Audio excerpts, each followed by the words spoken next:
Okay, so let's go ahead and move into the Manage Projects area and take a look at what's new in that specific spot of the software. So we'll click on Manage Projects, and it brings up a dialog that lists all the current projects that are in the high-res image and data default folder for this particular machine based upon how I set up my system configuration. I'm going to go ahead and just highlight one of these so that we can talk about the buttons across the bottom. Obviously, your Create Project button, Edit Project for editing a project.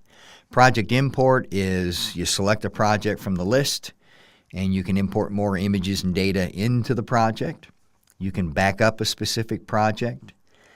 You can search across all projects by selecting a specific field like last name, putting the last name in, and it will find that subject within whatever project they exist. Rename projects if you've misspelled a name on something, a school name, or the way it should be written out, you can change that. You can delete a project and then also just cancel out of this dialog altogether. So let's go ahead and click on our Create Project button and look at what we have here.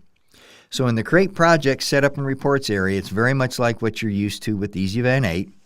I'm just going to call this Project Demo. And in thinking of shortcuts and all this kind of stuff and making it easier to work with and work more efficiently, if I just hit my Tab key, it takes me down to my package group.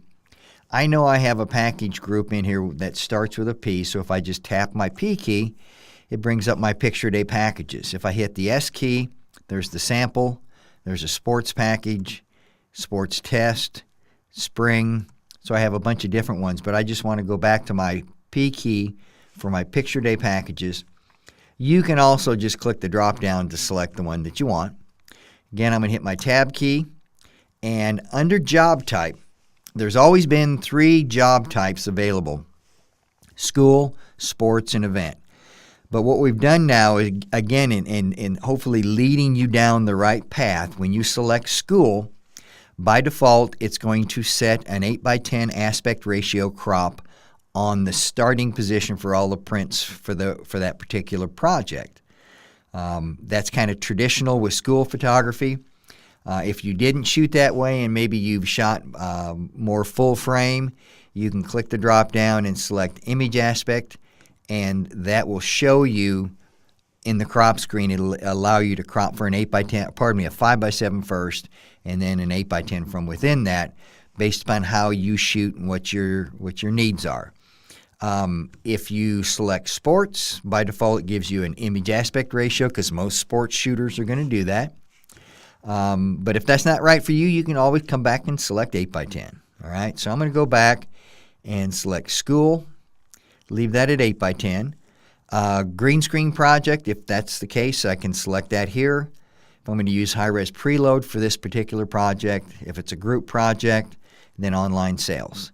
Right side over here is your setup group area, which is basically the same thing that you had in Easy Event 8. I'm going to go ahead and click my Import Data button and select this elementary data and hit Open. Now this dialog is pretty familiar looking. You see all your data that you're importing into this particular project. You can scroll down and take a look at it all. But it also shows you how the headers are being matched up as far as the column headers from the CSV file and how the software is going to map it as it imports it in. Everything is matching up just fine. But if you had one that didn't, you can always click this drop down and select whatever field you want to have that mapped to. So everything looks good as far as this file is concerned. I'm going to go ahead and hit the Import button. And this is a new part of the software is we allow you to see if you have any duplicate student ID information being imported in, and also to print that report out. We don't stop you from creating the project anymore because there's duplicates. We just warn you of it, allow you to print it so you can fix it later. We don't want to hold up the creation process of getting your work started and getting going, that sort of thing. But you also have to keep in mind how important it is to clean up the duplicate student ID information in a project before you get into the service item area. So I'm okay with this. I could print my report out and go back in and fix it up a little bit later on. I'll just hit my Continue button.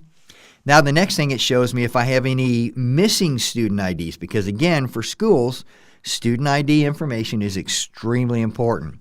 I know in this case that all these names that are listed here are nothing more than the staff, so it's okay. I'm just going to hit my continue button. And after I create the project and bring in the data, it does an auto backup just to kind of protect me from any possible problems down the road later, so I at least have an initial backup of the project. And I'm going to click OK. It tells me that the import of data is complete. Okay, so now if you'll notice one other thing here now, this button changed from import data to import additional data.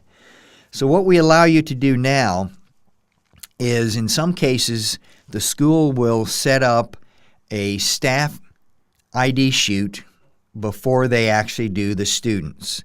So they'll send you staff data, and let's say you go in the 15th of July and you photograph nothing more than just the staff for ID cards, where you create a project for that, and with Easy Event 8 you couldn't add more data. So now what you can do when they give you the student data, then you can import that second set of data for that particular school and add student information to the staff information that's already in the project.